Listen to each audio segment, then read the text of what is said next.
new frontier. This hasn't been a really fun year, but I'm still receiving some clear peace of mind. Won't you come here with me?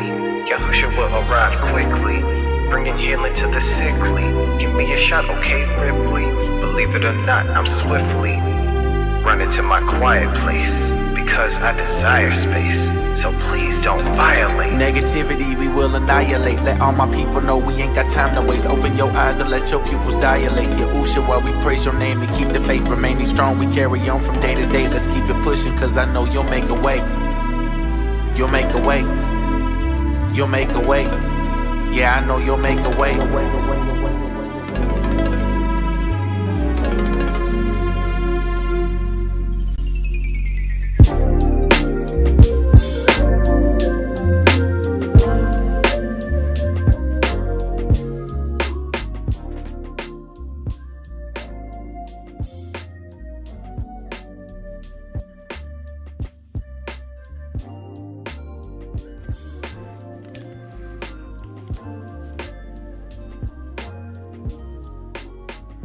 Alright, welcome to my my test stream, I suppose. That's really all this is. To be honest. More of a stress test, I suppose. So that is a thing. I do not like how that background looks. In any case, I will figure that out as the time goes on. So let's go ahead and go with that. Alright, anyway, so, since it's just a test, it's no biggie. So, a couple of things that I've kind of been witnessing over the last, week or two that I find absolutely hilarious. As it pertains to, oh shit, what's up, Paul? You're up early. You're up extra early. Hopefully your day is going to start off well. Hopefully it finishes well, too, to be honest. One of the things that I find super interesting at the moment actually isn't necessarily DSP related. It actually pertains to. All right, cool. One of the things I find particularly interesting about over the last maybe week or maybe two, for if you had been following or if anybody had been following the situation with Low Tier God, I had well, let me recap, I guess, for a minute. So. June the King, who did a documentary on Low Tier God almost 2 years ago, whatever the case may be, ends up coming out with a 2.5 hour video. Stayed up late. I can respect that. Sir. We need more. There's a lot of night owls out there, but you can always have more. So June the King makes a documentary, if you will. It's 27 minutes on Low Tier God. Low Tier God obviously was butthurt about it. He tried to take it down. I remember all this when it actually was happening. But then the video ends up getting put back up, does 1 million plus views or whatever the case may be, end of story. Excuse me. About a week ago, maybe two, June the King comes back out and says that, hey, he does a 2.5 hour video where he talks about how Low Tier God, as well as others, I suppose, have been harassing him. Right? And he's got everything broken down. And he says that the main purpose of doing this is to try to get Low Tier God kicked off of YouTube. Now, as a deplorable fucking individual as Low Tier God is, you're not going to get him kicked off of YouTube. You're not. They've already had him kicked off of Twitch at least 3 times that I can at least remember. They won't kick him off of YouTube. It's just not going to happen. If they kicked him off, then DSP should definitely be gone. Amberlynn Reed and Chantel should be gone. There's a bunch of people that need to be gone. Even look at J Station. Yeah, they took down his main channel. He can start over. But they, you know what I'm saying? They got him out of there. But they're not going to get rid of Low Tier God. But that was the whole point of the video, of this large video documenting the harassment over the last almost 2 years, is to get him kicked off the site. My thing is, it's not going to happen. to be blunt, they weren't going to kick him off. It just wasn't going to happen. If nothing else, you're bringing more publicity to Low Tier God than anything, which is essentially what he wants. And for about a week or so, Low Tier God hammed it up and whatnot, because that's what he does. And then he goes dark, like for like a week. And everybody was speculating that, oh, maybe he finally got suspended, or maybe he got copyright strikes, or whatever the case may be. And then he ends up coming back after about a week or so. And he says that, I'm not going to feed the haters anymore. Just your typical lolcow DSP type rhetoric. I'm not going to feed the haters anymore. I don't have time for this. This is all bullshit. This is beneath me. I'm trying to continue to grow and prosper, and the same bullshit over and over again. And then people started to point out something super interesting. And I guess as I start to do more of these, I'll have receipts. But he deletes something like 3 million views off his fucking channel, like worth of videos. Now here's the thing: if for obviously Paul, about the DSP garbage, that shit destroyed DSP when he ended up, or DSP gaming, I should say, when he did that back in 2015. And that was what, 3 million views. Some people say it might have been higher than that, but that absolutely destroyed DSP's channel. Now, Low Tier God, lucky enough for him, his channel isn't structured in such a way to where it'll completely destroy Low Tier God like the YouTube channel, but it's definitely a hit. It's definitely a big ass hit. And people were trying to kind of go back and look for videos and so on and so forth. Now, I wasn't actually talking in any of the rooms that this was being spoken on, so I couldn't say anything. I'm kind of just glimpsing through the forums or whatever. But I think what he was doing was getting rid of live streams, like his old ones. I think he was trying to get rid of as many of those as possible, because most of the videos that are up there, he's still eating off of. So there probably wouldn't be any point to getting rid of certain videos unless there's something super egregious, or unless they're really, really old videos. Outside of that, I'm thinking he just went ahead and banned his live streams. I can't prove it though, but that's one of my speculations. With that being said, something scared him to basically initiate all this. And I'm curious what it is. But that leads to my next point. On his week off, he said that he started to actually watch these troll videos, which he watched them anyway, so that is what that is. But he started watching a lot of these troll videos. On top of watching these troll videos, he said that he went to this very popular site where people talk shit about him and see what they had to say. Now, that's Kiwi Farms. Let's just call a spade a spade. But on top of the fact that he ran the Kiwi Farms to see what was being said about him and try to basically take people's temperature, it also comes down to this very interesting fact, if you will, that he's starting to become more and more entrenched in his own thread. Now, if for any of you guys who know, at the time that I'm streaming this, I suppose, DSP has already hit 8,000 plus pages on his Kiwi Farms. He's like, I think he has the biggest Kiwi Farm thread, like on the whole site. So if you're Low Tier God and you know that you already have all this bullshit surrounding you, you're probably thinking, well, shit, if a lot of people are going over there, they're congregating, they're going ahead and like talking out nonsense and shitting on me, but yet they're still coming to my streams and they're trolling me with troll dollars or whatever the case may be, why not take advantage of this? And I think that's what he's actually shooting for, but I can't prove that just yet. But that leads into an interesting situation that happened last night. So last night I had a chance to listen to Agent Proper's stream in the background. Yeah, well, very much so, actually. Low Tier God is odd in a bunch of different ways, to be honest with you. But the thing is, for him, is he realizes that he needs the negativity. Like, he's based his whole career off of it, essentially. And not to say that you can't necessarily bring something positive out of a negativity, but essentially that's what he wants. He wants to be labeled as the bad guy. That's why he started off his YouTube career doing what he did. And his FGC career in a lot of ways. He was a souped up and more appealing version of DSP. He's basically copied DSP first in some aspects. for the majority of his career anyway. Like, you know what I'm saying? He's already chosen to go that route. He's not looking to be a pillar of any community but his own. But in actuality, he's not even the pillar in his community. He's the whole goddamn Antheons. He's the whole fucking building, if you will. He's the church, if you will.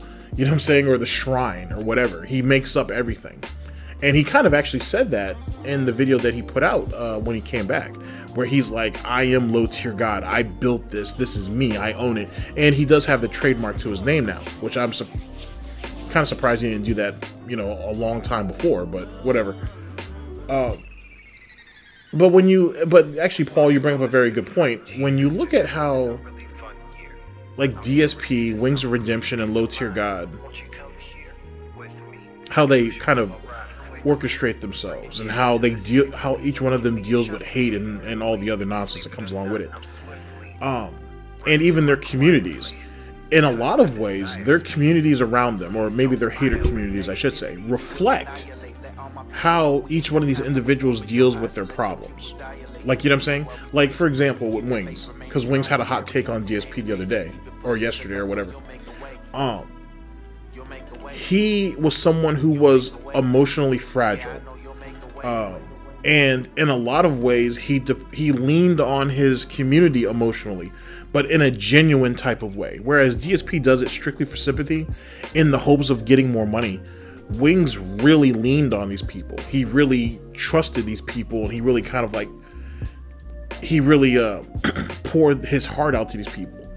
Even though he's done some extremely disgusting, manipulating, and just degenerate shit, he really leaned on the people that were around him.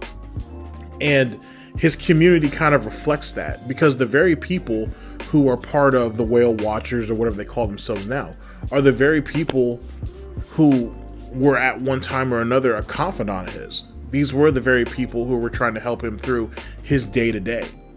When you look at DSP, for example, he looks at, if you look at some of the detractor community, they were former fans, right? And even though they may have not been completely and totally entrenched in the pignosis, they were, you know, they were fans. They were people that he may have communicated with at one time or another, usually probably through like the YouTube comment section or whatever the case may be, maybe occasionally on stream. And I think you see a lot of that reflection in how they decided to orchestrate, because DSP has spent so many years bullshitting people and bullshitting his fans and turning his fans against each other, either for his own always for his own benefit, but to make a point to keep the rest of the herd in check, or for his own personal amusement. That when you look at detractors now, they're all about pointing out his bullshit, his inconsistencies, and will go through hours upon fucking hours of material to get it, which is rather extraordinary if you think about it. And so with DSP, so with Wings, it's more of an emotional situation, and the people that he relied on were the very people that he ended up betraying later on down the line, and they came back with a vengeance, and they touched him. Let's reword that. They hit him where it hurt. Which is right at home, in his comfort space, where he feels like he could be himself in a very private setting around people who he feels like will accept him at face value. When you look at DSP, he's a liar. He lies for control, which is really what it comes down to, I think, for DSP, is he lies to have and maintain control. And having detractors takes away that control.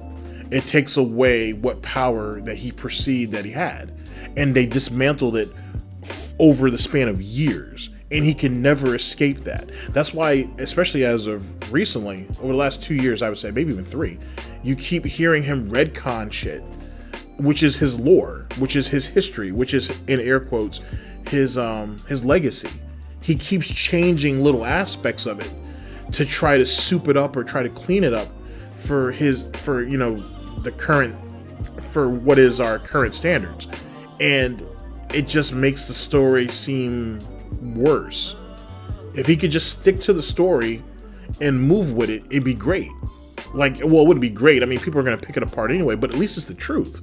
He can't even do that now. Good example. James the Lesser, only like a day or two ago, maybe 3 days ago, he found, he went ahead and kind of did a small expose on DSP's on DSP's tournament where he got kicked out. Okay, I'm actually kind of wanting to go over that video too, to be honest, where DSP said that he shouldn't have been disqualified from this tournament. And he says that, what happened is that I was sitting there, I was recording matches, like he said this almost word for word. I'm sitting here recording my matches, waiting to play. And they called me up like 7 or 8 times and they still weren't ready. So after a while I said, fuck it. And I'm just going to sit here, I'm going to record matches, I'm going to just do me. So he does that. And then he's like, well, I got to use the bathroom. So I go up to my room for like 10, 15 minutes, come back and says that I'm disqualified. And he's like, what the fuck? I've been here the whole time. But wait a second, Phil, you said that they were literally calling you like 7 or 8 times throughout the span of this tournament to come play, and you were being an issue. Which, if you really, really think about it, to be honest, this tournament isn't that big. So let's say there's no way he had 7 matches in Street Fighter 4. Unless he was playing multiple games. And at that point, he's a fucking headache. But even more importantly than that, he's an inconvenience too. He's sitting here doing what I've said he's been doing, or he was doing, is he's sitting here poaching matches from these guys. And these guys were slowly but surely getting pissed off because not only is this guy stealing our footage and putting it up on YouTube, or whatever the case may be, but also he's holding up the tournament itself. So he got himself disqualified. Like the whole damn time. The video meme of it only is essentially just the cherry on top, or the strawberry, or whatever you like on top of your cake. That right there just tops it all off. At the end of the day, you were taking these people's footage, and you chose to monetize their content over you actually participating and playing in this tournament. I doubt that Phil even cared about even wanting to play in that tournament. I don't think he gave a shit. I think there was a few people there he knew. I think he knew he wasn't going to do well anyway. He wasn't going to have any real standings. He never did. He was never really good at Street Fighter 4, to be honest. So I think it was just a great way to go ahead and poach footage, to be honest. And I think people were starting to get irritated with him. And he thought, well, what the fuck are they going to do? I'm Darkside Phil on YouTube. And then end the story. And that's how he ended up getting bodied. But now he's trying to change that story up. And that's not going to work. Just like how eventually he's going to, well, not eventually, he's already done it. How he tries to change up the story with him and Taquito, where, we were rivals and this. You're not a rival. You didn't win. Like, you were, like, to Taquito, he was just another opponent. Like, you know what I'm saying? Like, if you think of some of the big names like Justin Wong, Daigo, Sako, Momochi, people, these are the men, I should say, that are Taquito's rivals, not Darkside Phil. You were never a rival to any of these people. I mean, you couldn't even handle the people on your fucking on your own in your country, let alone what was going on in Japan. Let's see, this version story is odd. Yeah, that's exactly it. That's exactly it. He's just a wild dude. Like, he really is. Like, it just kind of proves his insecurities, I think, in one way or another. It really does. It just shows just exactly how frail and fragile that he is. But also, to kind of play off what you're saying, and something that's been said before, it's him trying to have this like wrestler persona, like this over-the-top bullshit, right? Making himself seem like he's bigger than what he is. It was like his shield, if you will. It was the costume that he put on in front of other people to make himself seem like he's more than what he is. Low tier god too. People have said that low tier god persona is it's just that. It's a persona. It's a veil. It's a shield. It's a curtain. Now, don't be wrong. I think low tier god is an absolute fucking asshole. I think if you pressed him on it though, I think he'd back down. You You know what I'm saying? I don't care about how big he is. I don't care about his size and all that bullshit. A stiff knee to the fucking kneecap and shit brings everybody down to the exact same size. And when you look at most accounts of Low Tier God, like people who actually went to tournaments with him and shit, dude, people say he's as sweet as cotton candy. So I have a hard time believing that he'll really do anything if he's actually pressed. You know what I'm saying? At least that's the way I feel. And I think a lot of people in the FGC were able to see that and they were able to play off of it.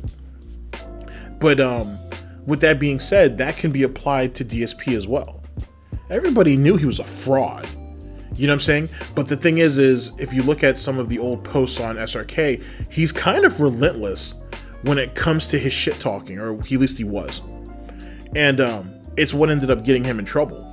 But then once you see him in real life and you see how quickly the facade kind of disperses, if you will, he's a fraud. He's an out and out fucking fraud. And that's what ended up getting him in the end. It's really kind of like fascinating to watch it all when you think about it. But I'm sorry, let me get back on point real quick. So Wings is more of an emotional thing. DSP is just an outright fucking liar for multiple reasons. It is what it is. Low Tier God, though, is it's all about publicity. It's all about trying to profit off of this. That's all he's ever really cared about. Is he was using this as a stepping stone for something bigger. Whereas Wings and DSP were content with what they had. Because if not, they would have done more. Because they had a lot of opportunities in Street Fighter and in Call of Duty, respectfully. They could have both built off of that and moved and pressed forward heavily, especially Wings. Because I didn't take it into consideration when I started doing the Wings report, which is the reason why I need to go back and do it, is that he had a lot of opportunities in the Call of Duty community, and he really was at the forefront, or he could have been, for a lot of the sponsorships and endorsements that all of those guys enjoy now. Like, if you really, really take it into consideration, especially given how long Keemstar, who Wings has a very intimate relationship with, from a social standpoint, I should say, with his G Fuel deal, and he's been with G Fuel for a long ass time until that all got destroyed with H3H3. There's no reason why Wings of Redemption shouldn't have his own flavor of G Fuel. There's no reason why Wings shouldn't have been at the forefront for Call of Duty commentators and or pro players to have their own flavors, which they do now. There's no reason why he didn't have that. There's no reason why he wasn't promoting what's that called? Damn, those controllers, those custom controllers that they make, the legit good ones though, that everybody fucking still promotes and shit. Let me see something. What are those things called?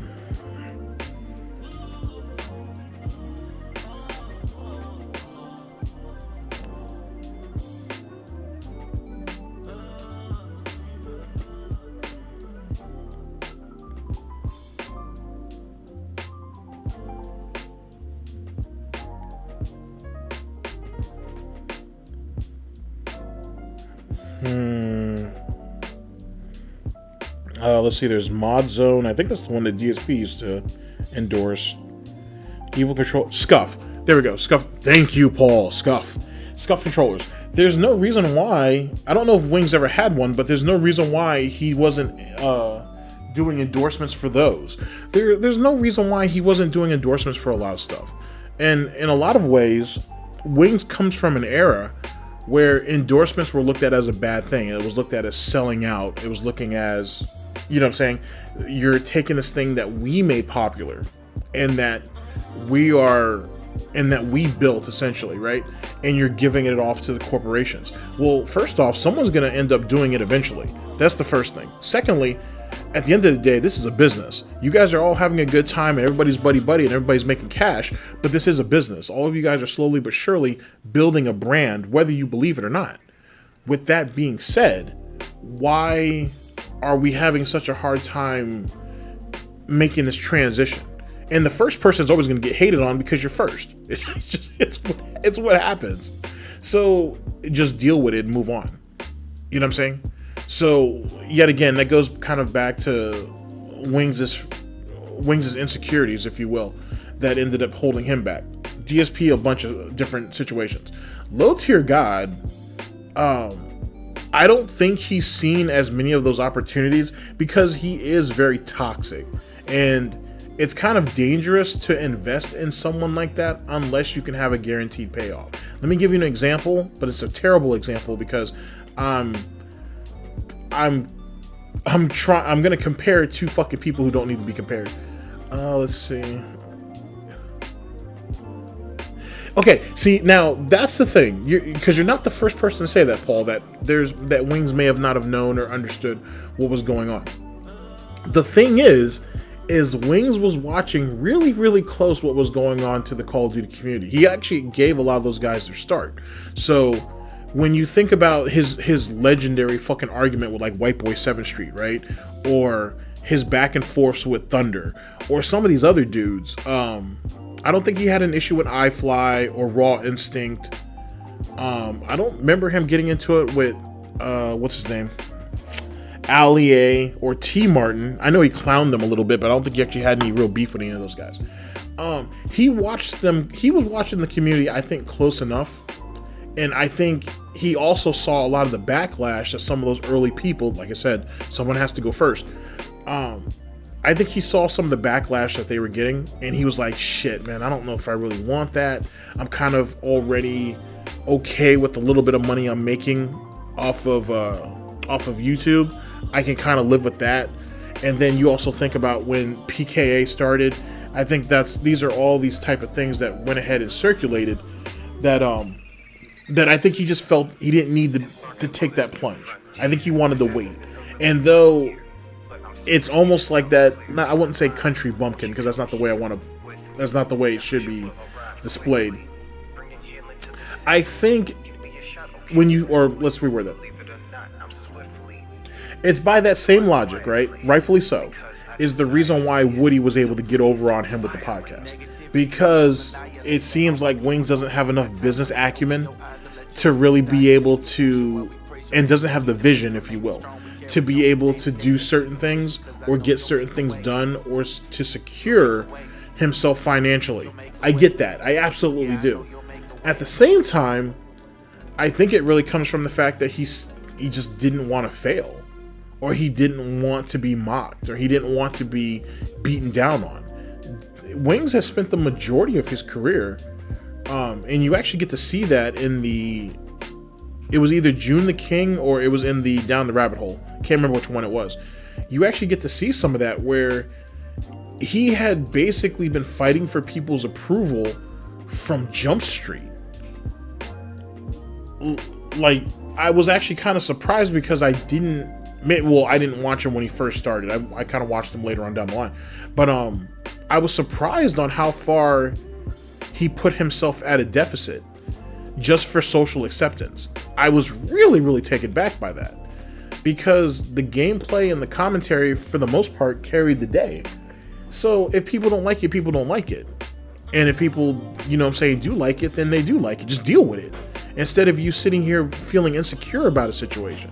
Like, I probably should go over something a bit more extensive when it comes to Wings, because that shit's insane. It's kind of, looking back at it, there's so much that I overlooked, or maybe I didn't see, or maybe I didn't want to see, which goes back to your point, which kind of shows all of the signs of him becoming what he became. But he knew. My main point though is he knew what was going on and what kind of opportunities that could have been presented to him, and he just wasn't man enough to step up to it. For whatever reason.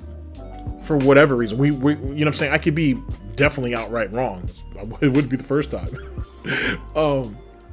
But I feel like he knew about it. Actually, not even I feel like he did, because he's called other people out on certain stuff like that. But yet again, you know what I'm saying? Tomato. Tomato. But good point nonetheless though, Paul. Okay, back to Low Tier God. Low Tier God, he's really fucking toxic. He's like way too toxic. He's gone after so many people in the way that he went after them. it makes it uncomfortable, if you will, to try to get in bed with someone like that from a business standpoint. Socially too, if you ask his ex-girlfriend. But back to what I was saying, I'm going to try to compare him to somebody else, but it's going to be a gross overstatement because you had two people who handle things in two separate ways. So let's take Arnold, for example, right? When back in his weightlifting days, yeah, he put in the work and everything, and you could see, and like he had the results, right? He had that kind of like that obsession that like Michael Jordan had or whatever. But at the same time though too, that's like, for everybody who loves Arnold, there's a lot of horror stories out there of him like psychologically fucking with people, by his own admission in a lot of ways. The thing is publicly he kept his appearance, I should say, or his public persona was squeaky clean. You know what I'm saying? Like, he's perfection incarnate. He works extremely hard. He's extremely sociable, charming in a lot of ways. And he has some good business acumen and all that. But when you look at like the shit he did behind the scenes though, so to speak, it's a whole different ball game. It's a whole different ball game. And he's done some rather questionable shit. You know what I mean? But no one ever talks about it or never thinks about it because how he crafted it. And even when Arnold was being villainized for a while there, right? He still made it work. He still played into that and was able to prosper off of it. Whereas DSP, Wings, and Low Tier God never did. Like, how is it that you guys have this much hate on you and nobody can figure out how to do anything with it? That makes no sense. That makes absolutely no fucking sense. If I had the type of hate that Wings gets, for example, well, it's trolling, but he lets it turn into hate. If I had the type of like hate or trolling that any one of these three guys have, that all could be parlayed into some type of financial and social incentive later. You know what I'm saying? You probably need like 6 good months, but it could be done, most certainly. You know what I'm saying? Instead of them just relying on their fan bases themselves that they've kind of carved out for themselves, they could easily translate that or transition that, I should say, into also getting the troll dollar as well. And I would say Wings was probably pretty good at it for a little while. DSP certainly monopolized it for a minute.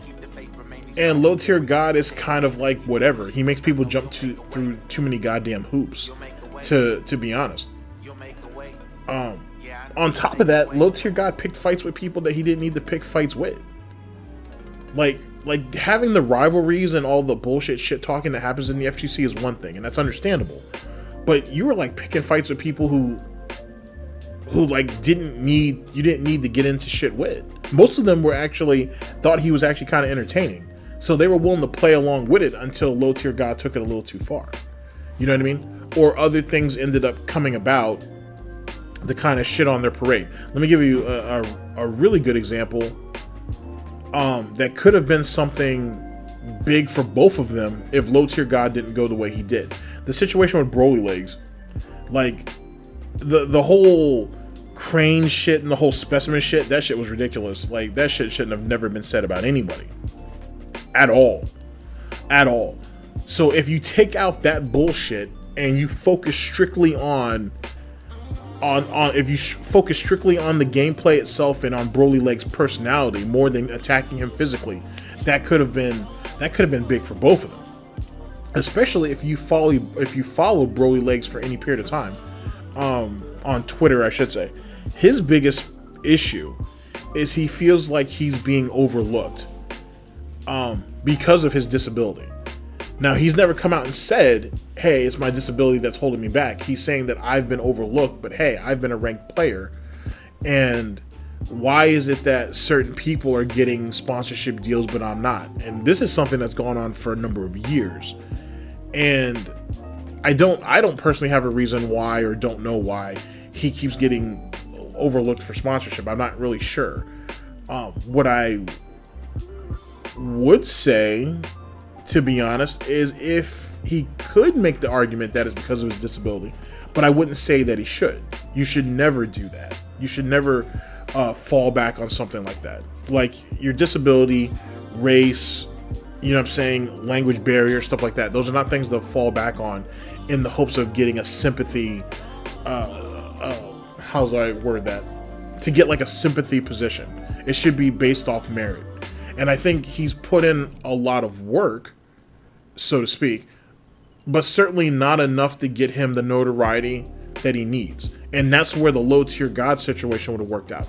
In the exact same way, in how low tier God wanted Viscount to sit there and go on Tosh.0 with him and whatnot, even though they're both going to get paid for it. You know what I'm saying? Jay, I'll just, you know what I'm saying, his first name. Jay doesn't give a fuck about any of that shit. He came out there to beat your ass because you talked a bunch of shit and you said something personal that he took offense to, and then he dipped back out. He didn't give a shit about Twitter followers. He didn't give a shit about any of that extra crap. It wasn't even about revitalizing his career. The guy had already won an Evo. You know what I'm saying? He's already put his stamp on the tournament scene, if you will. He didn't need you. You needed him. And low tier God was like, this could have been big for me and big for my career. You know what I'm saying? So why couldn't you just help me out with this? In the same type of way that it could have been for him and Broly Legs. You're still the bad guy of the FGC, right? But you're helping to elevate somebody else, and you didn't want to do that because you were too fucking petty. And then it made you seem like an absolute asshole to people who have disability. Like you completely fucked yourself. And I guess it just comes from a general short-sightedness, which happens with all of us. Like, trust me, we all miss an opportunity here or there for various reasons. But for people who crave public attention on the level that they do, how do you fuck something like this up? Like, that doesn't make any sense. Whether you have people who like you watching you or hating you watching you, there are people watching you. You have eyes on you no matter what. And so if that's the case, and if you're trying to actually build a brand and you're trying to elevate yourself off of this to do something else, then you have to be mindful of these things. But that's the reason why lolcows are lolcows, because they can't see the big picture. They can only see what's in front of them or what they perceive to be important. Perception is reality from that standpoint. But then these are the very people who get mad because other people have made, in some cases, have made a living off their name. Well, if you're not going to do it right, then somebody else is going to. If you're not going to take advantage of an opportunity, other people will take advantage of those people to get those opportunities. That's just how this works. Why do you think? I mean, that's what it is. And I don't even know if anybody in the low tier God troll community even profit off them. I got no clue. I have no clue. I know there's a lot of guys who do it, and I know there's a lot of guys who make a lot of sense in what they say, but I have no clue if any of those guys profit off them at all. Hell, I don't even know if most of those people in the Wings of Redemption community do. I know that the biggest guy over there, even to this day, Sean Ranklin, I don't think he monetized any of his stuff. You know what I mean? It was more to make a point, more than, you know what I'm saying, more than actually profit off of you. But yet again, you have this much attention that's either being put on you or your haters, and you still haven't figured out a way to profit off this, or to prosper off it, or to elevate yourselves off of it. You know what I'm saying? That doesn't make any real sense. So how is it that you got all these lolcows running around here crying broke, right? And saying all these people are stealing from me, when you guys aren't even capitalizing off the content that's allegedly being stolen from you? Then what the fuck are you guys doing? Like, what's the point of all of this? Right? Like, you're wasting your time. But you guys can't do anything because this right here is the only, like, you guys are so addicted to the attention that you get, even though you can't profit off of it or you can't benefit from it in any way, shape, or form, that you're just stuck doing it. So you're essentially a well that just keeps filling itself up, and there's going to be people that are going to drink from it. It is what it is. And then now, to my understanding, DSP is using the sub-only mode on YouTube, right? He's dead in the water like that. he's dead. Yeah, because that's what they were talking about on last night's stream. That he's gonna go to sub only mode. He does that, he's dead. He's dead like that. Because then what? Oh, where's Only Iced Coffee at, by the way? Because how many sub goals has he not hit? Like, you know what I'm saying? Like the last, well, I think he hit 1 or 2 recently. But before that, he was like on what, a 5 or 6 stream drought? Where the fuck is Only Iced Coffee at? He's modding still, right? So why isn't the goal being hit? Oh, the goal's not being hit because Only Iced Coffee wanted modship for whatever nonsense he said he was going to do. And now that he's in there, he doesn't have any incentive to give you any more money because he's already in position. So who's the next guy to step up? Oh, there is nobody else to step up because Only Iced Coffee slowly but surely let the community only be dependent on him financially, and everybody else got weaved out, except for Jax and a few other people that come in. Oh, yeah. Here, hold on a second. What was that about, Paul? He was on Twitter or some nonsense talking to that YouTube bot. I'm sorry. He was talking to that YouTube bot, and he thought that the bot was actually responding back to him like personally, like there's a real person. And because of that, that's why sub-only mode exists on YouTube. And now he's pushing for what? Not the gifted sub thing. He's been pushing for that for a while. But oh my god, he said some silly shit about he needs the ability to click on a person's name and see like their chat history or some silly shit, and then to be able to either mod or unmod or ban people like right from the chat as well, like something along those lines. I can't remember, something silly, but yeah, here's the tweet right here where he says that. Holy shit! God damn it, Phil, you're stupid. All right, so yeah, so Phil's trying to take credit for that shit, which is stupid. Like, you going in the mod only mode, or sorry, not mod, in sub only mode does what? And what's the stipulation on that? You have to follow DSP Gaming for like 12 hours or something, or whatever the stipulation is, just to be considered, just so you kind of meet that first qualification. So you're gonna go ahead and get rid of everybody who's making the troll accounts, right? That's slowly but surely artificially inflating your sub number on DSP Gaming. So he has an interesting opportunity to hit 200,000 subs on YouTube on DSP Gaming, and he's completely like cut that shit off because now he wants to put the chat in sub only mode. And what does he think that's going to happen? Is that not going to just expose what people had always said about him? That if you take the trolls, the detractors, trolls, haters, and critics out of the equation, he's going to be broke, he's going to lose relevancy, and you're going to find out exactly what people think about the content. People have been saying that shit for fucking years. So now he wants to prove it? Is this supposed to be his proverbial stress test on his relevancy? And if so, he's fucking insane. Especially if he's so fucking broke, which is another thing. How is it that we are literally in dire straits, right? But since he's been on YouTube, how many people have heard him say anything about,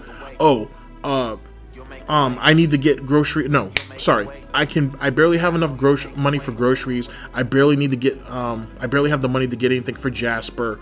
Who's heard any of that? I know he brings some of that up saying, hey, I really need these tips so I can get groceries or I can get supplies or whatever. But then mainly he's talking about, I want to make sure I have the money for my day off with my wife so we can eat out. But yet again, where's the urgency in it? Like, where is the stress? Where is the strain? Now, I saw the Ann Lee video that he did recently, where at the end of it, you see Phil kind of having his, like, he has like his hand in his hoof while he's looking at his phone because he's probably looking at all the new heroes and WWE champions and he can't afford them. Oh well, too bad. But where's the real urgency at? Where is that 2017, 2018, I'm broke, I'm gonna fucking lose everything, please, please, please, please, please help. Yeah, the begging is ramped up, but the urgency isn't there. Where is that at? Like, it's not convincing. It's not convincing at all. Like, let's go back to that marathon, that fraud of a marathon, I should say. He said he needed $3,000. He gets $1,300, and he's like, "Oh, it's okay, guys, I'm cool." After he had sat there and lied to people and said that, "Oh, I need to get this. I need you guys to really come through with this money because I don't know if I'm going to get paid by Twitch." Even Low Tier God got paid when he got kicked off. So did Tevin. So did a bunch of people. Fucking look at Destiny. Destiny got his last check after they took him out of the partnership program. He got his money. Like, Twitch will make sure you get your money. You want to know why he said that, by the way? He said that because when he got caught up in that bullshit fraud, that excessive ad clicking that he did back in like 2010 on YouTube, he didn't get paid for that month for that month or whatever because all the shit was fraudulent, and he's held on to that. So he used that fear, or that situation I should say, to go against these guys later. And then he ends up getting paid the money, allegedly, but then he puts up an email with no fucking date and no time. And of course people are going to question that. And then most people are saying, and I believe it rightfully, that that right there is the email that you get after you get paid, not beforehand. So what are you proving on that? Like, nothing came out of that. Nothing of value. Here, I'm sorry. Give me a second. Let me switch this real fast.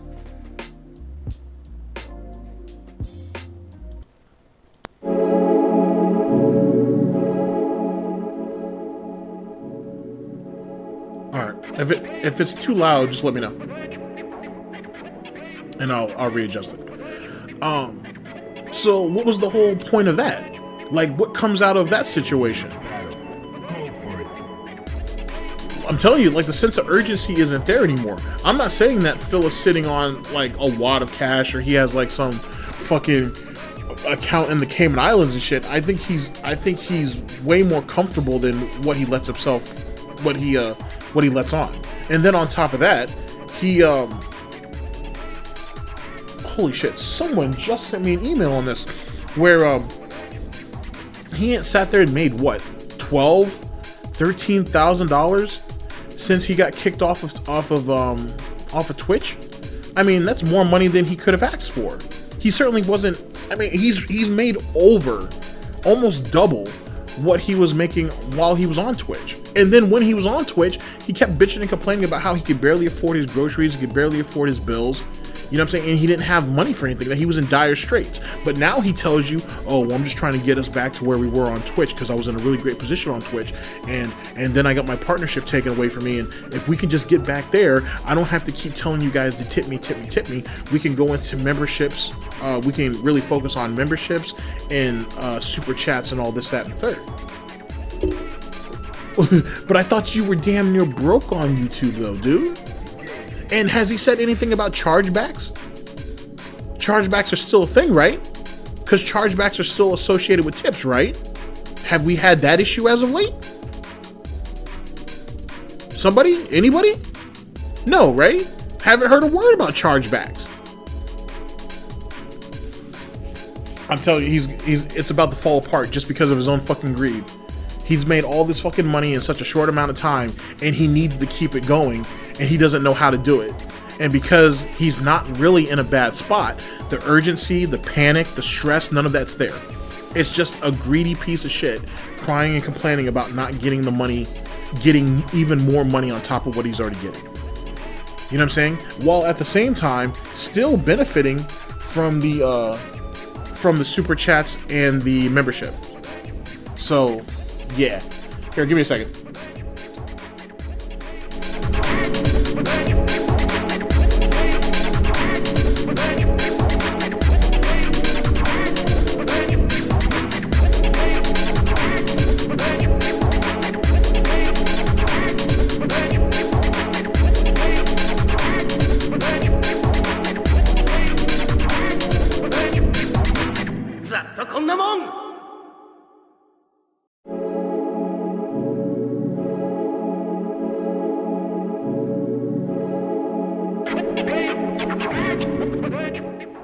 Okay, my bad. All right, so back to what I was saying. So, yet again, so where's the urgency at? Like, you know what I'm saying? And remember, ladies and gentlemen, we have taxes that we need to cover. We have day-to-day bills. And then let's talk a little bit about the day-to-day bills. You need $400 a day because you're paying bills every day? Does Scopey send him a fucking invoice? Weekly? Or monthly or shit? Does he have a tab? If he has a tab, I could kind of understand this. Other than that, where's your money going? I don't want to be a dick and say, does Catherine have a coke habit we don't know about or something? I don't want to go there and say that. I will say it, but I don't want to go there and say that. So where's all the money going? He's not saving it because DSP has never been a saver. He's a spender. That's all he's ever been in his life, is a spender. Like for any of you guys who followed me for any period of time, YouTube was the worst fucking thing that happened to him for multiple reasons. But one of the main one, I think, is financially. Financially, it's so much money, right? It's so much fucking money, that he thinks it'll never end. Now, let me give you guys another great example. So, Lummox, right? The Hoodlum. He's a Wings of Redemption. He's a Wings of Redemption troll channel. Great stuff. Wings, he has a video out. I think it only came out yesterday or today, maybe. Where Wings is sitting there and someone had asked him on his stream, hey, what was what was your biggest high on YouTube? And my man said what I think most people probably would say, I guess, depending on your mindset or where you're at financially, is the first time, his first YouTube check ever. Now, before he said the amount, I was thinking, okay, he made like 20 grand or whatever. And I'm thinking too that when he got his first paycheck, he must have been like right in between a pay period. So so I'm thinking when it comes to this amount, it was a full pay period plus like half of another, right? Because like if you came in like halfway through a YouTube pay period, you're probably not going to get paid when everybody else gets paid. There's going to be like a level of carryover, right? So look at it. So try to take that into account into some way when you hear my thinking on it. He said that it was like over $27,000, not $100, not $2,700, like $27,000. That's what he made on his first Twitch paycheck. And he was like, holy shit, that was the most money I had ever seen. You know what I'm saying? At one time. And the gravy train after that was between, I think he said he was somewhere between like 10 and 12,000. It might be a little more, it might be a little less. Here's the point. Now, I know for sure that Wings was probably averaging about 20,000 plus a month, give or take. I'm going to say that, given his popularity back in the day and the views that he had and how basically the Call of Duty community, in the audience to the Call of Duty community, I should say, was like chomping at the bit. I know he had to have been making, and at least somewhere between like 15 and 20,000 a month. If Wings is doing that just off Call of Duty, what the fuck is DSP making at that time? And keep in mind, Wings said that he was pulling in about 250,000. No, that can't be right. Why didn't I catch that? He said that he was making like 250,000 a month. No, he was making he was getting 250,000 views a month. But that can't be right though. Now that I think about it, that definitely can't be right. He was easily pulling in over 1 million plus. No, he had to be playing. Holy shit! Give me a second to think about this. He must be talking about I may have missed that. He must have been talking about per video, because Wings was easily pulling in a couple of million views a month. Let's not even say a few million. Easily. He wasn't pulling what DSP was pulling, but he was pulling in a few million views a month for sure. Because DSP at his peak was pulling somewhere between 13 and 15 million views a month. Easy. And I think Wings said that his CPN on Machinima was somewhere between $2.50 and $3.50 per 1,000 views. Now, that's another interesting quote in itself, because didn't DSP tell John that he was only making like $2, $2 in CPN money? So we have another discrepancy there, which leads to my theory that he wasn't telling John exactly how much they were making. The money wasn't getting cut right, but that's a whole nother thing for another day. But if Wings is pulling in about 20, let's say on average, he's pulling about 20,000 a month just off of, Call of Duty content, right? And he's pulling in a few million views a month. How the fuck much is DSP pulling? And how much was DSP making? He was making 10 million views a month. At the very least. How much was DSP making? Which falls back into my theory I had with G Money, that his first couple of years on YouTube, he was probably making $250,000 a year. You know what I'm saying? Like, that seems actually rather easy. I mean, shit, even at 20,000 a year, or 20,000 a month, I'm sorry. What is that? 240,000 for the year? So if that's what Wings is making, with the views that Wings was bringing in, then what's DSP making? And keep in mind, they're both on Machinima. Wings has never gone to another MCN. Let's see, it kind of makes me wish I had wished Crystal had started YouTube a few years earlier. Oh my god. Actually, funny enough, someone told me this a long time ago, and I wouldn't have had the time. It's not that I didn't see any value in it, but I didn't have the time. Someone told me like my first or second year into this to just live stream all these things, and I just wasn't going to be able to get it all done. I had so many other things going on with the people here at GTG Network and Productions. Plus I had life and shit. I wouldn't have been able to do it. Now I see the logic in what they said. I saw it back then because I do everything in like this long format that you might as well just stream it. But I kind of like the idea of, and I guess one of my reasonings was I like the idea of stopping and going. That's why I don't like the idea of restreaming, I should say, at least for myself, because I like to sit there and actually like take my time with it. When you have to restream it, you're essentially going at his pace, essentially, which is, well, his pace now is shit.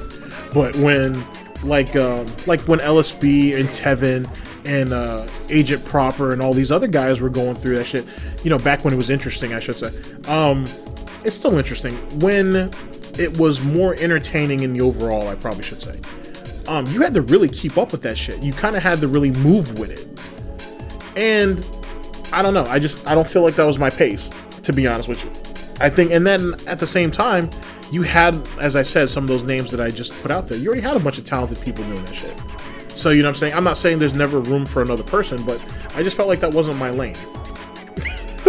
I really feel like that wasn't my lane. But, and who knows what could have been. Maybe I should have tried it, you know what I'm saying? We could have gotten it all together and made it happen, but I don't know. I'm still glad with what I did.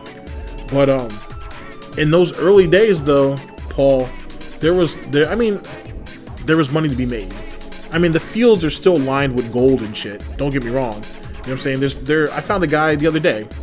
He does Call of Duty content. He does 2 videos a week. Pulls a million views a week.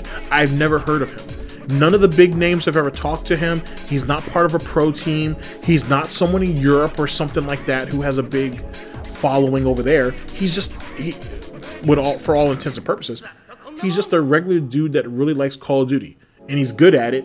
He's really, really good at it. And he's entertaining. He's funny. He's relatable. You know what I'm saying? He doesn't overexert himself. He doesn't feel the need to do more than what he's doing per se. He's just an interesting person to kind of listen to and shit. Like I said, his content is just as good as like Birdman, for example. I really like his commentary style, to be honest. But his gameplay is stellar. Even 402 Thunder. You know what I'm saying? He's Thunder's easy to listen to. His gameplay has become meh over the years, but he's easy to listen to. And I've never heard of him. And on the Call of Duty board that I check every once in a while, none of them have ever heard of him either. But yet again, the guy has almost 250,000 subscribers on YouTube, but he's pulling in twice that in views. Easily. Well, he's pulling in 3 times that. Actually, 4 times that, actually. In views. and shit, and he's just a regular dude, and that's how big YouTube is. Like, you know what I'm saying? It's easy for people to fall through the cracks. It's just getting started, I think. You know what I mean? Like, let's take our own, take the DSP universe, for example. How long was Sunspot Gallery around before he ended up, you know what I'm saying, hitting his stride? You know what I'm saying? I think Sunspot's been around for like 2 or 3 years. Yeah, like, it's really crazy how you got these channels out here, even in the categories that you really like, who are really, really big and you've never heard of any of them. They've never been referenced or anything. It's crazy. It's so fucking crazy. But back to what I was saying real quick. I'm sorry. Think about Sunspot, right? Like, how long was Sunspot around before he actually hit his stride? And now he's doing incredibly well.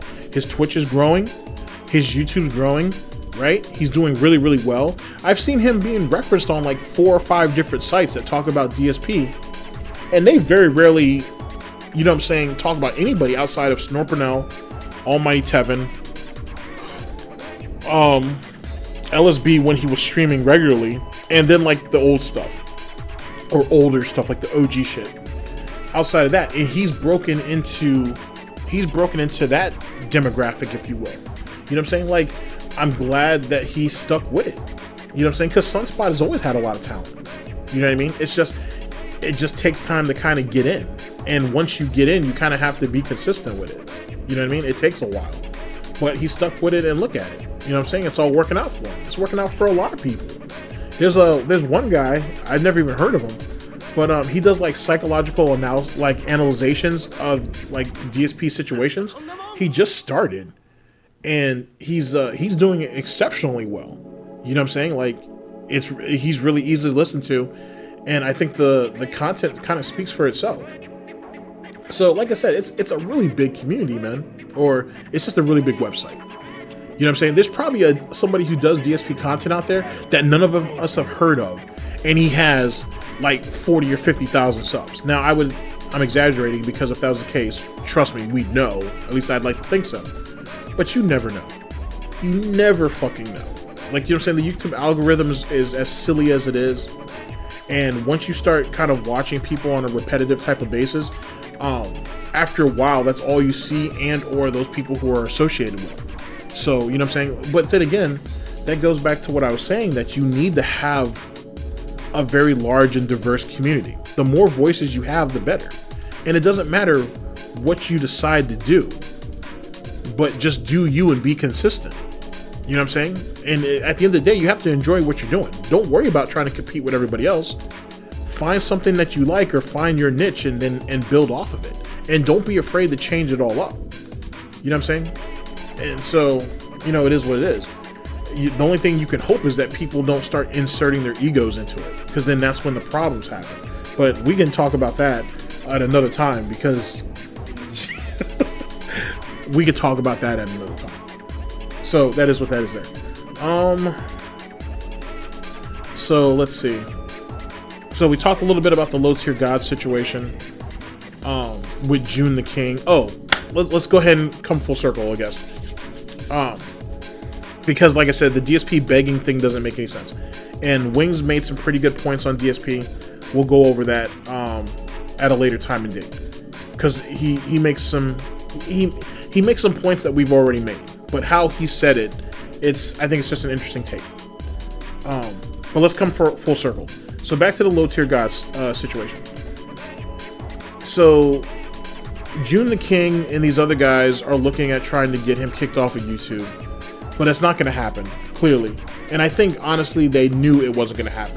I think what they were doing is trying to bring more attention to, they were trying to bring attention to low tier god, because believe it or not, he actually, low tier god kind of flies under the fucking radar. Like heavily, like no cap. He is definitely flying under the radar when it comes to lolcows. Like, his thread is certainly smaller than it's much smaller than DSP's, but it's a lot smaller than Wings of Redemption too. And I feel like low tier god is as well known as Wings, to be honest. But that's neither here nor there. This right here is not going to hurt low tier god. it's only going to get him more attention, which is exactly what he wants in the first place. That's it. And it gives a lot of material for the troll channels. That's it. And somewhere down the line, or not even somewhere down the line, but something tells me that June the King knows that. He knows that nothing's going to come out of this. So I don't know if this is just his statement that needed to be said. A lot of people are saying that he did it, that, you know what I'm saying, he just did it for profit. I don't know. I don't know the dude's character or anything like that. I enjoy what he puts out, at least as it pertains to the lolcow shit. So it is what it is. But if that was really what his aim was, it was flawed from the beginning. It's just not going to happen. You got to understand that this guy has taken shots, as I said with the whole Broly leg situation. He's taken shots at everybody. It's not enough.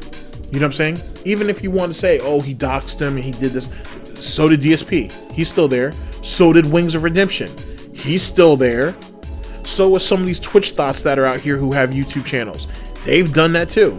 They still here. It's just not going to work like that. Like, it's not. You're asking, or you're expecting, and I think maybe, that YouTube's going to have some type of moral compass when it comes to that type of behavior. It's not going to happen. There's still accusers of a bunch of...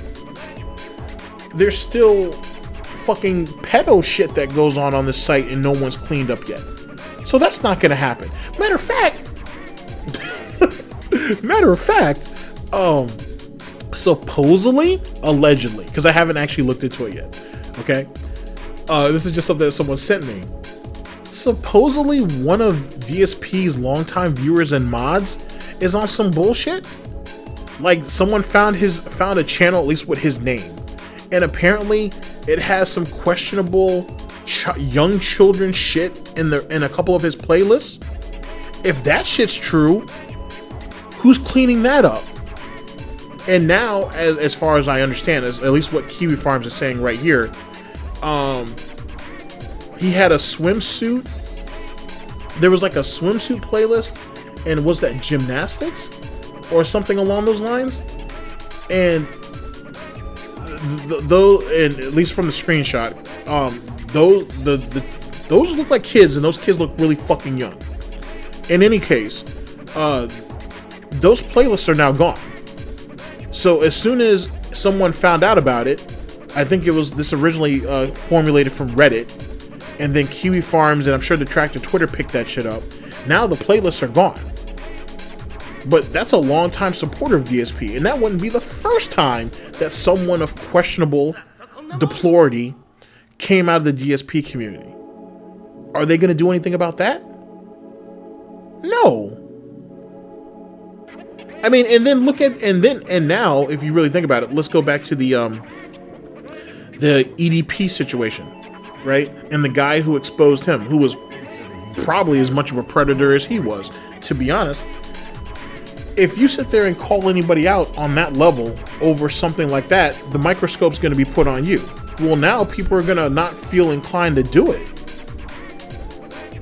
Because now no one wants to have anybody go in there and look at what they've been up to. And no one wants to be exposed. So now you've created a problem. And now keep in mind, the guy who exposed EDP is a piece of garbage, just like EDP is. So they both needed to go at the end of the day. But now you're starting to have, now you're going to end up starting to formulate a problem like that. So I say that to say this. With the low tier god situation, if you get low tier god bumped off of YouTube, right? All right, fair enough. Then you bump off DSP next, right? You bump off Wings of Redemption next, right? You bump off anybody and everybody who's considered a lolcow next, right? If that's what we're going to do, if we're going to get rid of everybody who has deplorable behavior, we just start bumping people off, right? Well, then how long until we start turning on each other? I want you to think about that. How long until we start turning on each other? Think about that in the exact same way if we were going to police a community, right? Let's say that. You know what I'm saying? Because you've had that at any given time in any type of lolcow community. So if we start getting into... So if we start policing a community, right, and we start going ahead and removing people from that community that we don't like their content or we don't agree with what they say or whatever, okay, go ahead and start bumping them off. It's happened before. But then how long until you get bumped off? There's a lot of discords out there with a lot of bullshit in it. There's a lot of fucking DM conversations and group conversations that have some bullshit in it. How long until you get called out for that stuff? You know what I'm saying? It works in the exact same fashion, the exact same way. If you look for a reason, to get rid of someone, eventually people are going to look for a reason to get rid of you. At the end of the day, we're all different. We're all going to have different viewpoints and different arguments on a particular situation. No one should be canceled. Well, not canceled. Let's not talk about that. No one should be thrown out of a community because you feel differently about a situation. You know what I'm saying? Because you're not willing to go with the hive mind, you know what I'm saying, group speak or whatever the fuck you want to call it. No one should get removed for something like that. But yet, the DSP detractor community has seen that before, haven't they? Because people wouldn't fall in line or people weren't doing what they were supposed to. That policing hasn't really stopped. It's just changed up a little bit. Why are we there? Why did that even exist in the first place when I thought the whole point, at least in my interpretation of it, the whole point of the DSP community was you were able to come over here and speak your mind on something that you weren't allowed to say over there. Wasn't that the whole point? So since when did it need to get policed? Now, don't be wrong. You're going to have people that are going to go up, that are going to come up out of the fucking woodworks and say some wild fucking shit. I know. Trust me, I know. And if you're doing questionable shit, like trying to, let me give you an example. If you're trying to falsify fucking evidence, right, to make you fit an argument or some shit, essentially gay ops, right? That's kind of understandable at that point. Okay, now you're trying to force a situation that doesn't exist instead of letting it play out, which is the reason why the concept of point and laugh and just let the ride just be the ride. Don't sit there and try to make it faster, because eventually it's going to come up off the rails. Or what do they call it? Don't put your finger in the poo, or whatever the case may be. You don't need the prod and DSPs. People take shit too seriously. Yeah, they did. We'll come to that in a minute. You're right. Some people do take this a little too seriously. I mean, shit. Maybe I take it too seriously. I've put countless fucking hours into this shit, but I had a good time with it. I have friends who helped me put countless hours into this shit, but we had a good time with it. I don't need to hop DSP's fence, right, and go ahead and fucking do some scary movie shit at that guy. It's not, I wouldn't care to. If I walked past DSP at a mall, outside of the smell of the spam, of rotting spam that walked past me, I probably wouldn't think too much of it. Who cares? You know what I'm saying? At the end of the day, like, I know he's a fucking failure in life. I don't need to insert myself into that situation to make it better or to prove my point. It's not necessary. He'll destroy himself. He'll destroy himself. That's why I said from the time I started this shit, you give Darkside Phil enough rope and he'll hang himself. And he's never disappointed us. Even though pig luck or whatever you want to call it's a thing, some people say it's debatable. The fact that he can squirm his way out of bullshit is just that. He's able to squirm his way out of bullshit. Good for him. He was able to not be a complete and total casualty of war. But at the end of the day, he's still gonna fail. He doesn't know how to do anything but fail. So let him. Let him. There's no... Does it benefit any of us outside of a form of entertainment, right? For the few hours or the few minutes or whatever the case may be that you spend on this, if DSP does anything about anything? No. He's starting to become so milquetoast to some degree that most people don't really want to jump in and see what he's doing unless it's some real drama shit. Like, unless that shit's really gonna grab and hold something. Perfect example. There is an individual on Kiwi Farms who did a chart of how the DSP thread has exploded over the years, right? And how many pages it's blown up given some of the circumstances. If you go back and look and you coincide a lot of that with a lot of the drama or whatnot, it makes sense. But it does go through dry spells, right? Like anything else. You can't expect DSP to have 24-hour drama. It just doesn't work that way. There's enough in his history or in his lore to definitely give you something along those lines. Absolutely. But you can't expect that to happen 24/7. You can't expect gold dust or gold bars or gold piggy banks to just drop out of nowhere. It's not going to happen. It's not reasonable nor plausible. Jesus Christ, before the situation with Low Tier God recently, I can't remember the last time he's actually had like a big situation. You know what I'm saying? That would make me really want to go over there and see what's going on. It's been a while. You know what I'm saying? Just like in the detractor community itself. When's the last time you guys heard of a really big blow up in the detractor community? It's been a minute. It's been a while. Because it doesn't happen very often. Either because they're good at hiding it, or we're good at hiding it, I should say, or because it just doesn't happen. Or it doesn't happen often enough. It's just, it is what it is. You know what I mean? And that right there is that both of those points actually coincide, because for whatever reason, when there isn't really anything going on with DSP, that's when people start turning on each other, and it's the strangest thing.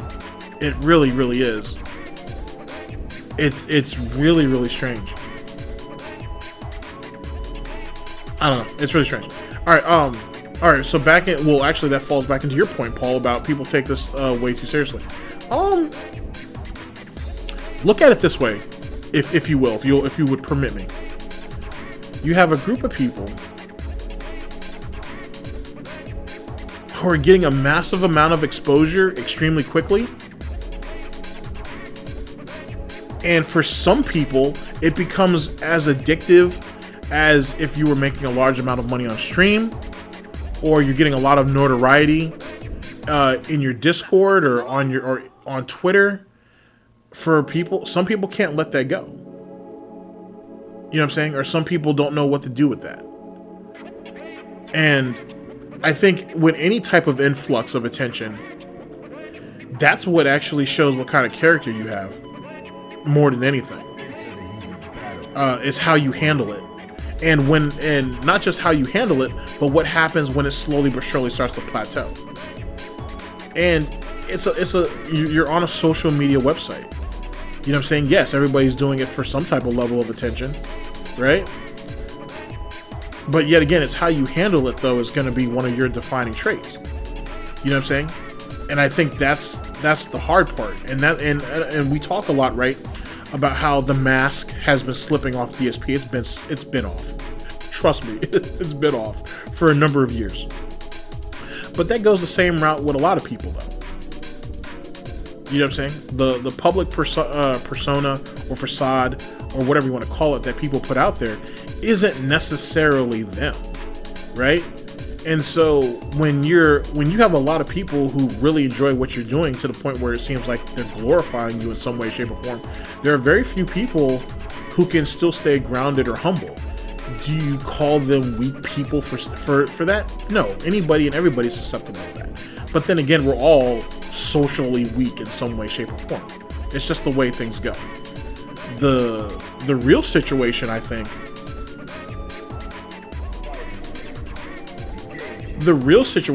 comes out of the fact that we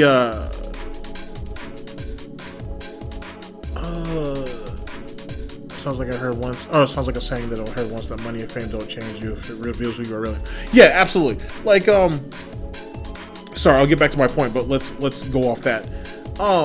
Dude, if you're miserable with like $20 in your fucking bank account right now, you're gonna be just as miserable with like $20 million. It is what it is. Like, money doesn't fix every problem, obviously. It makes it a little easier to cope with that problem, but it doesn't fix it. And with that saying alone, that shows the situation with DSP. DSP wasn't in any real financial straits before he got into YouTube. I mean, at the very, very beginning, he looked at YouTube as an easy way to fulfill a need that he needed to fulfill, which was a social one. He needed to be recognized for something, good, bad, or the otherwise. You know what I'm saying? He was slipping in the fighting game community, right? He wasn't good, or he wasn't as good as he thought he was, and he slowly but surely had that community hate him. YouTube was the outlet. YouTube was the replacement. YouTube, like, let's put it this way: Panda was the FGC, and Catherine is YouTube. To make a long story short, it was nothing more than is him monkey barring from one thing to another, and things eventually worked out incredibly well on YouTube, but he couldn't hold on to it, which could be said about it is what could be said for most things, to be honest with you. Just because you can obtain something doesn't mean you can hold on to it. So if you walk into popularity, if you will, or even a large financial windfall in some ways, unprepared mentally, then it doesn't change anything. You have more money, but you're still miserable. Now you have more friends, but if you're a miserable individual, what good is having more friends around you? You know what I'm saying? Like, what's the point, essentially? And to be honest with you, if you had to choose between money and fame, I would much rather have money than fame, to be honest. I don't need the exposure. You know what I'm saying? If I can put that money away and save that for my family and grow something in the long term that'll last longer than fame, then so be it. Because let's be honest, nobody really gets the recognition that they deserve until after they're gone. You know what I'm saying? Like, very few people are going to get their flowers, if you will, or their roses while they're here. You know what I'm saying? Like, it'll be after Tevin leaves all of this, or Snorpernell, or David Davison, or any of your OG type people out there. It'll be after they leave the community, like when they actually pick up and go, is when people will really appreciate what they put in. Mr. Huff stuff like that. You know, like, let me give you guys a really good example. Does anybody, or Paul, do you remember, who Marcus Daily Productions is? I started my channel off. I'll give you some backstory. I started my channel off of that content. You know what I'm saying? He had a really good run, and he was making his way into like the top 3 detractors around that time, as it pertains to what he does, I should say. It was him, it was Snorpernell, Mr. Huff Stuff, and Marcus Daily Productions. And he had a pretty good run. Yeah, okay, cool. He had a really good run for a little while. And what did he do?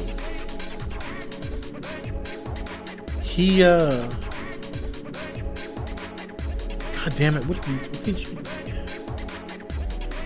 Oh, I know now. He made a video, and in the beginning of the video, he had put like a notation or something to like a PayPal link, or to like a donation button or something, because he wanted to expand, right? And what he was doing, he wanted to get in the gameplay, he wanted to be able to have better equipment, so on and so forth.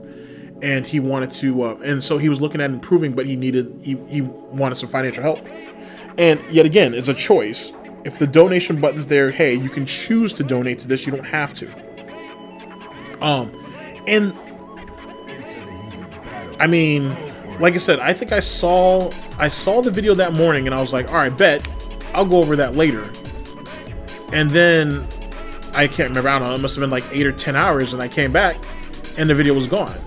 And then he made an apology video the next day, and then he put the original video back up, and then he kind of resumed everything as it was before. Now, initially, like most people in the comment section, people were like, hey, what was going on? What happened to your original video? So on and so forth. And he ended up explaining it a little bit further in the comment section, where essentially a bunch of people came for his neck, because he was like, hey, if anybody wants to donate to help me out with this situation, it would be very much appreciated. And so he took the video down and all of that, and he kind of just started, he hit like a slump, I think, emotionally, and it just, things weren't the same after that. Now keep in mind, this is still within the reign of SOK, so the concept of monetizing your content is supposedly a no-no. Make of that what you will, even though there are plenty of people who did it. But this was considered a no-no, and he kind of took that to heart, because he was just starting his run. You know, he was almost at 1,000 subs. He was on a really, really good run, and I don't think it was out of place to ask for donations. If people want it, yet again, if people want to help you, they help you. If they don't, they don't. I think the mistake he made was he took the video down. I think the mistake he made was apologizing, because if he put it out there that, hey, if anybody wants to help me with this, I would very much appreciate it. That was his mistake. He shouldn't have apologized. He shouldn't have taken it down. Take whatever hate that's coming towards you and move with it. Period. Because if you buckle, if you go ahead and take the knee, right, then that's just going to justify the hate that they're going to give you, and they're just going to give you more of it. Just like with Rich from Review Tech USA when he started all those Patreons and then dropped them. Same concept.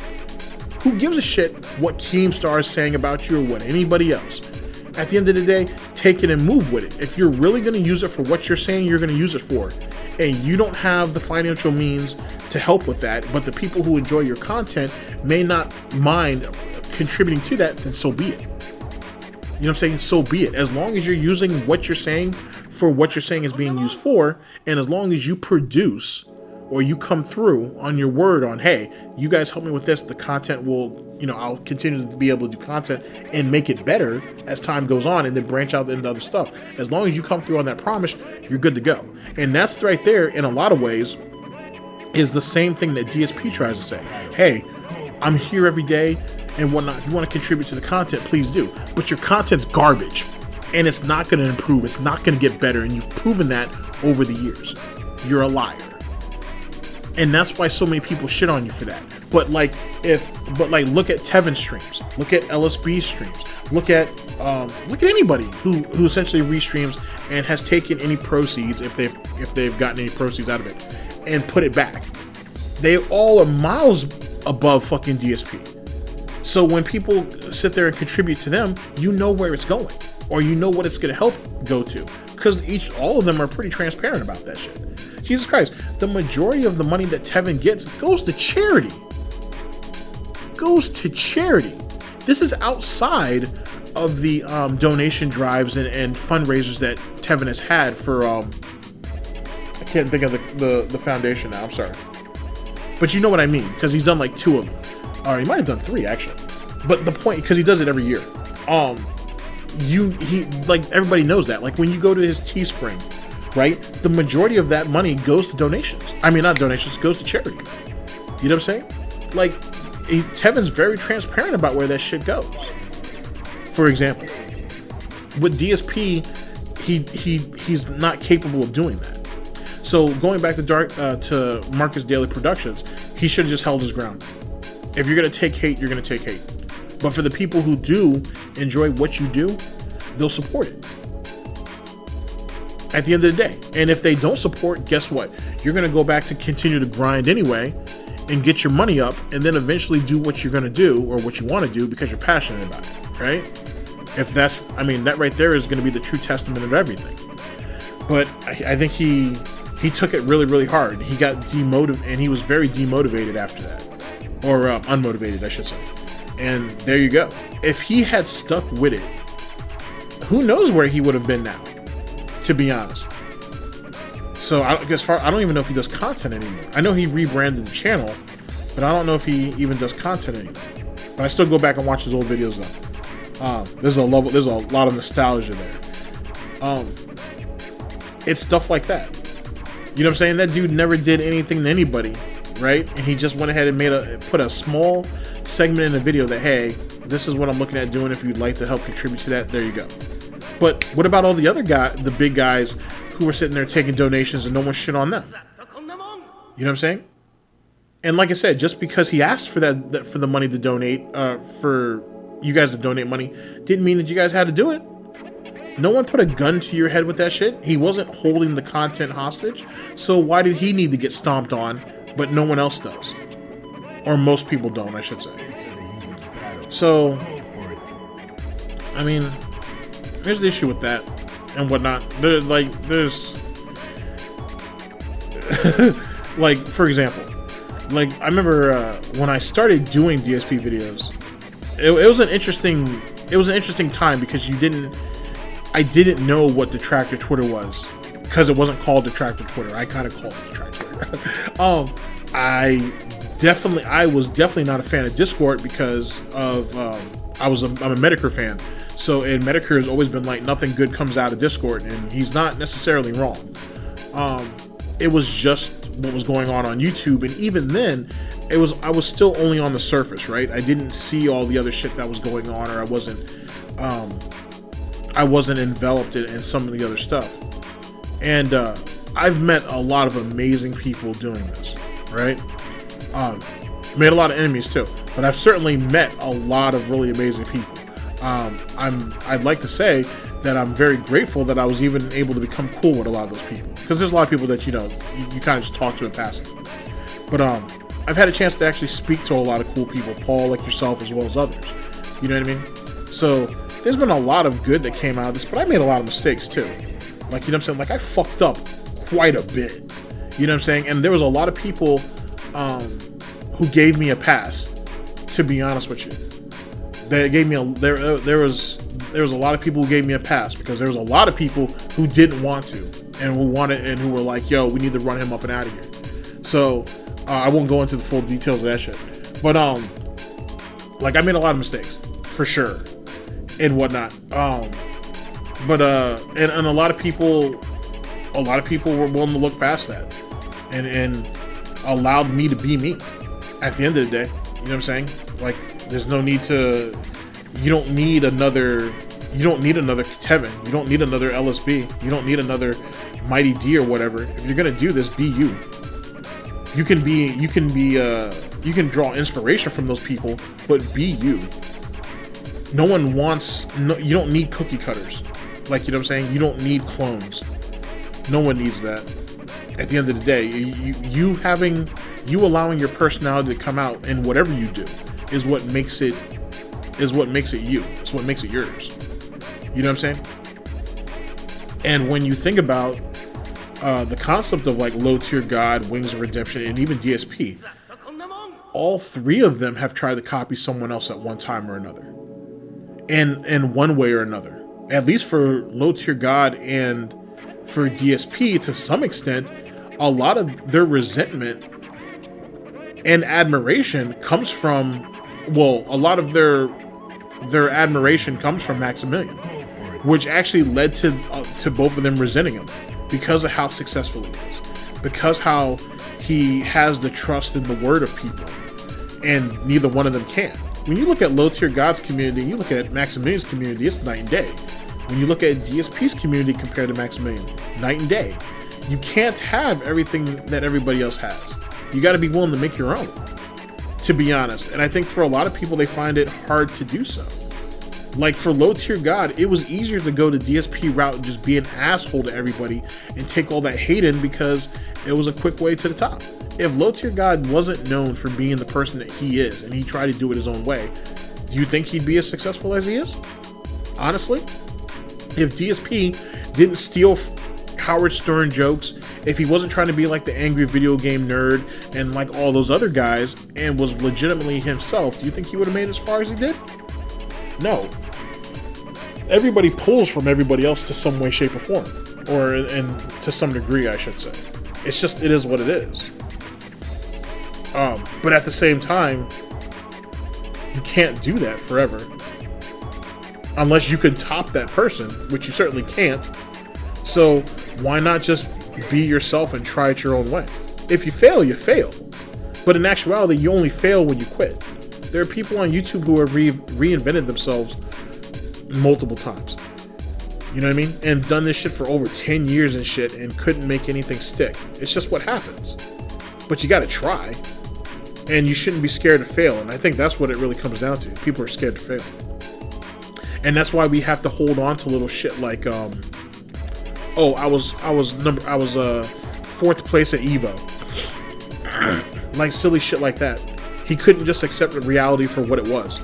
He had to alter it. Sorry, give me a second.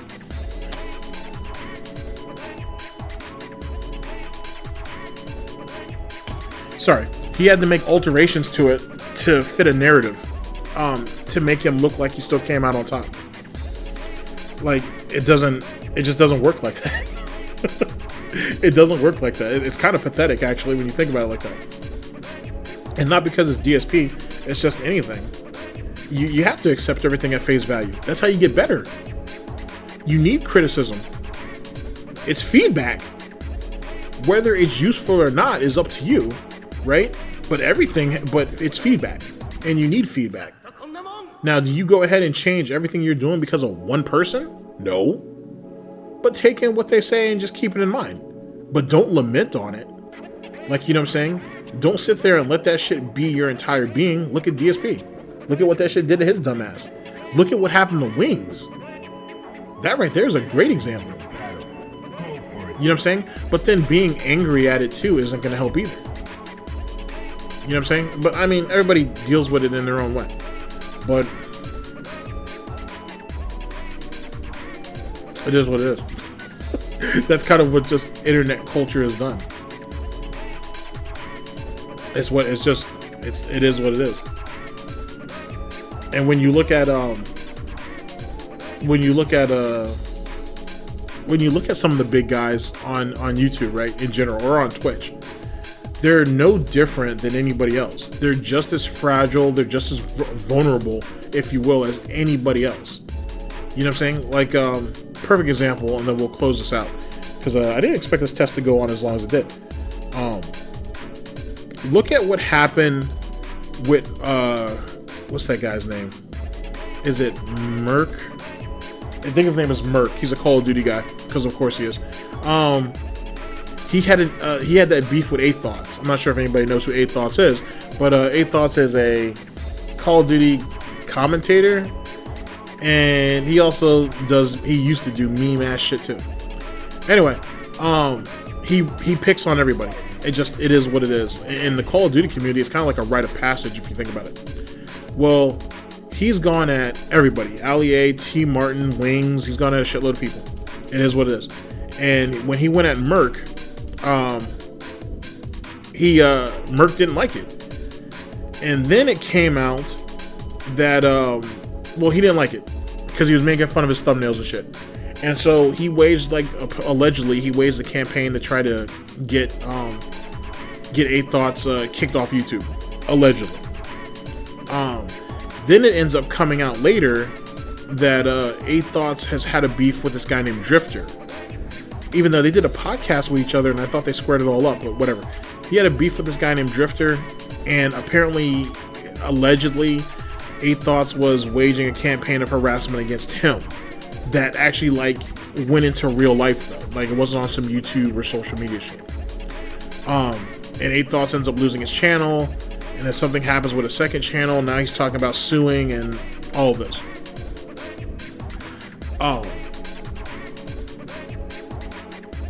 I don't condone any of that, obviously. The point that I'm trying to make is, if you sit there and feed the trolling, then they're just going to continue to troll you. If Nick Mercs is the guy's name. If Nick would have sat there and brushed that shit off and kept it moving, he'd have been fine. And at first, publicly, it looked like that. At least on YouTube. But when people went and found the archives from his stream on Twitch, you hear him literally going into these 10 and 15 minute fucking rants, like on some DSP shit, mad as hell that this, as he said, this 40-year-old washed up Call of Duty dude is making fun of my shit. Who the fuck does he think he is? And then he starts going ahead and pulling all these other names of people that he's had beef with. And he's like, oh, well, if I was him, I'd have done this. And if I was him, I'd have taken that to court. What? Is it really that serious just because he fucking made a joke about some fucking thumbnails and shit? Who cares? Your thumbnails are marketed to children because that's what your demographic is. That and your hardcore esports type fucking audience. Who gives a shit what he's making? You're making $1 million a year. This dude isn't. You know what I'm saying? To make a long story short. So what's the problem?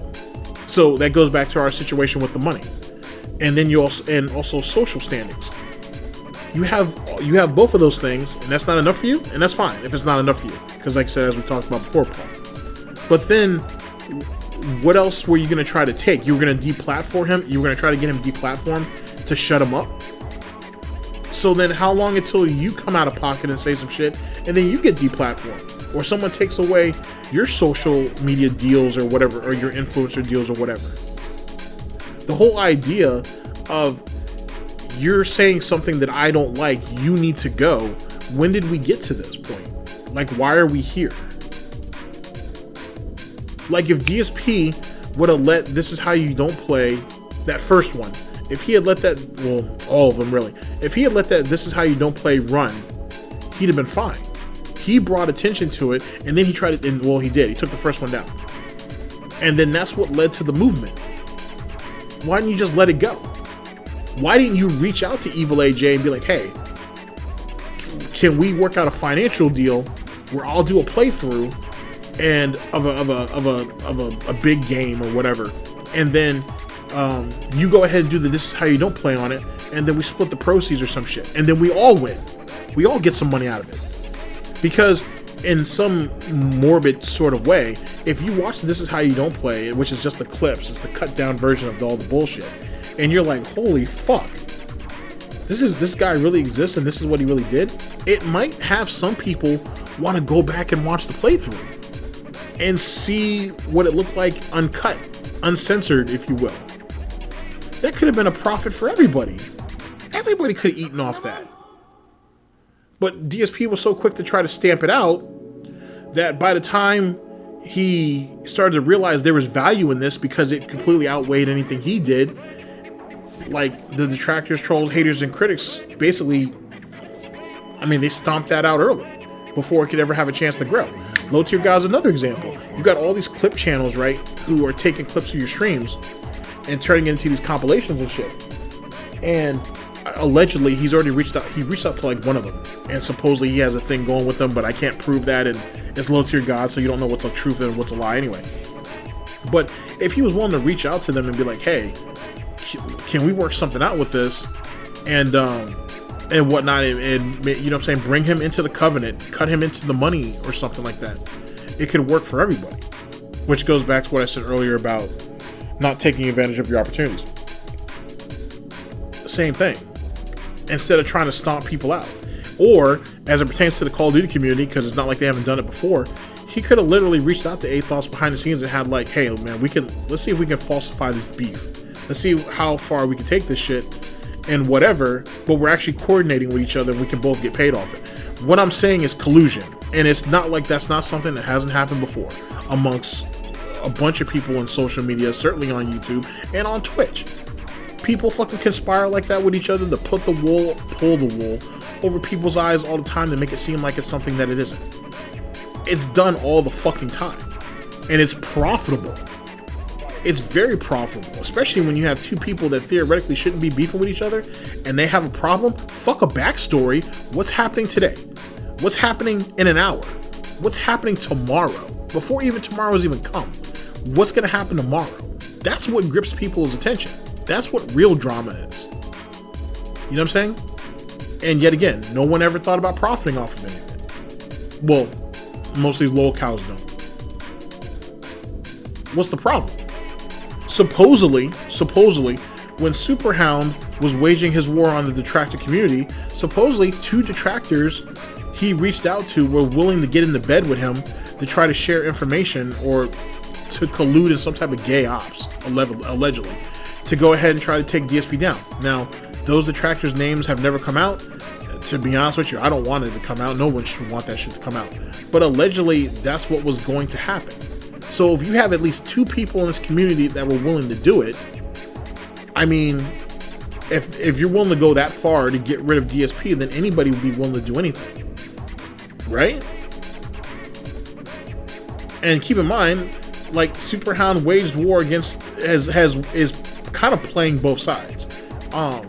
Maybe we'll talk about that on the next test stream. He's really playing both sides, and he's doing a really good fucking job about it, especially if you associate some of what he's done with the infighting that was going on in like people's fucking DMs and shit like that, and people's discords. And the reason why that is because the dude's in the Discord. At least that's my theory. My theory is that the dude is in that Discord, and he's in those group chats. That's how he's playing them off each other. I can't prove that, but that's what I assume. We'll never know. We'll never know, but I'm pretty confident that's what he's doing. That's why he has the pulse on everything. And that's why time is on his side. He can literally pick his spots because he has a general idea of where the flow of information is. And please believe, ladies and gentlemen, information is the real currency in all of this. And being able to control the flow of it. If you have that, you have everything. But that's neither here nor there. That's my opinion, of course. That's my opinion. Holy shit. Alright, guys. Like I said, Paul, this has been a really fucking long test stream. It wasn't actually supposed to be this long because I'm trying to do another video later and whatnot. But appreciate you coming out. It's very much appreciated. It's definitely fun. I need to put that Hulk Hogan slide in that Chio 18 made for me in this, because that shit's always fun. I'll probably just go ahead and leave this up though and whatnot, because I need to kind of hear it back anyway, and that feedback is important. And then, like I said, I guess I'll see you guys next week, I guess, maybe for another one of these. I'll try to it'll come out when it comes out, I guess. To make a long story short, it'll come out when it comes out. But like I said, I appreciate you guys coming through. Paul, yet again, you know what I'm saying? Thank you for coming out. I very much appreciate it. And like I said, I'll see you for the next one, man. Have a good day.